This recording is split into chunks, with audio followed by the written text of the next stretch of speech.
वैसे मैं श्रृंगार रस और वीर रस दोनों लिखना पसंद करता हूँ, लेकिन हमारे गुरु भाई कहूँ तो मेरे पहले गुरु जो रहे हैं सौरभ सागर जी, कल अचानक शायद कल ही भैया ये हमें मिले और बोलते हैं कि आकाश सब अगर श्रृंगार पढ़ेंगे तो कम सही लगेगा, तुम वीर रस पढ़ो। मैंने कहा ठीक है भैया, तो आप लोगों के आशीर्वाद से पढ़ना चाहूँगा, थोड़ा सा साथ दीजिएगा।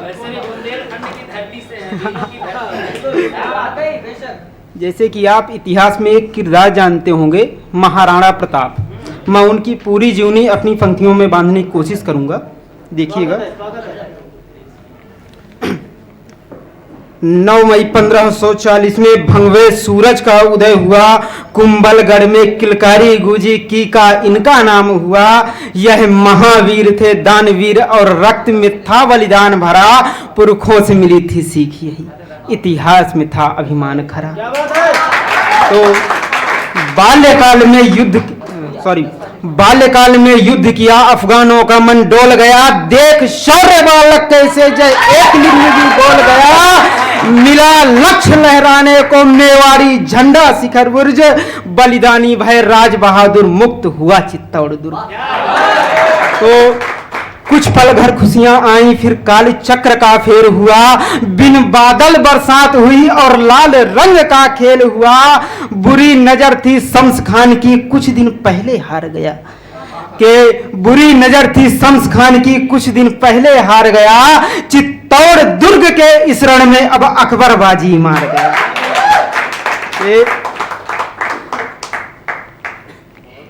दहक उठी जौहर ज्वाला, छत्राणी के मान का मान रखा। दहक उठी जौहर ज्वाला, छत्राणी के मान का मान रखा। मुगलों ने अब की बारी रण राजपुताना स्वाद चखा। पत्ता कल्ला रावत जयमल इन सब की अजब कहानी है। मौत खड़ी द्वारे प्यासी मानो वीरों की जबर दीवानी है। तो प्रथम चरण का युद्ध यही, अब दूसरी पारी आई है। हो वीर रक्त से लाल धरा हल्दी घाटी कहलाई है। स्वाभिमान का रक्त बहा मानो अमृत का मर्जन हो। एक लड़ा 85 से जैसे सिंहों का गर्जन हो। तो मातृभूमि, अब उस शेर की बात करूंगा, महाराणा प्रताप की बात करूंगा कि मातृभूमि के आन के खातिर कफन तान कर बैठा था। अपनों की गद्दारी से खुद हार मान कर बैठा था। फिर सखा मिला पूंजा राणा को, दूजा हाकिम खान मिला। हाकिम खान सूरी के बारे में आप जानते हैं?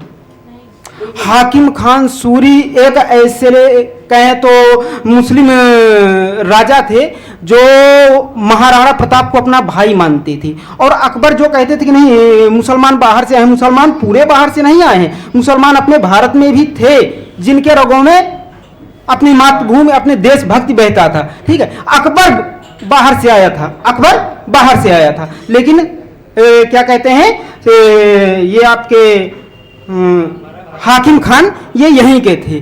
तो फिर पढ़ता हूं कि मातृभूमि के आन के खातिर कफन तान कर बैठा था। अपनों की गद्दारी से वह हार मान कर बैठा था। फिर सखा मिला पूंजा राणा को, दूजा हाकिम खान मिला।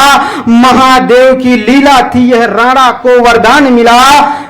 किया शत्रुता मुगलों से, मुगलों की ताकत क्षीण हुई। पसमित्र मिला चेतक मानो, राणा संसारी भीड़ हुई। राणा सवार चेतक मानो, फिर पवन वेग सा चलता था। बस एक इशारे पर देखो, पशु भी प्रहार खुद करता था। के स्वप्न सजाया भारत फिर आजाद हिंद कहलाएगा। स्वप्न सजाया भारत फिर आजाद हिंद कहलाएगा। अकबर जैसा घुसपैठी अब सरहद पार न आएगा। ये अब अकबर जैसा घुसपैठी सरहद पर ही रुक जाएगा। भारत भूमि का हर बच्चा अब हार कभी ना मानेगा। शीश झुके भारत माँ का, खुद अपना शीश कटा लेगा। तो अब यहां चेतावनी थोड़ा सा रख दूं कि यदि दर्ज हुए इतिहासों में बलिदान कोई दोहराएगा, एक शीश काटने अकबर का राणा संचेतक आएगा। कि एक शीश काटने अकबर का राणा संचेतक आएगा। खुद हाथ तिरंगा ध्वज लेकर हर घर में वह फहराएगा। भारत माता का हर बच्चा निज माँ का कर्ज चुकाएगा। इतना कहकर इतना कहकर धन्यवाद मैं आज निवेदित करता हूँ। भारत माता के चरणों में अपना भी मस्तक रखता हूँ। हो गया लाल आकाश श्वेत झिलमिल तारों की लड़ियां हैं, इतिहास मिला जो ग्रंथों से कुछ उनकी प्रेषित कड़ियां हैं। बहुत बहुत धन्यवाद।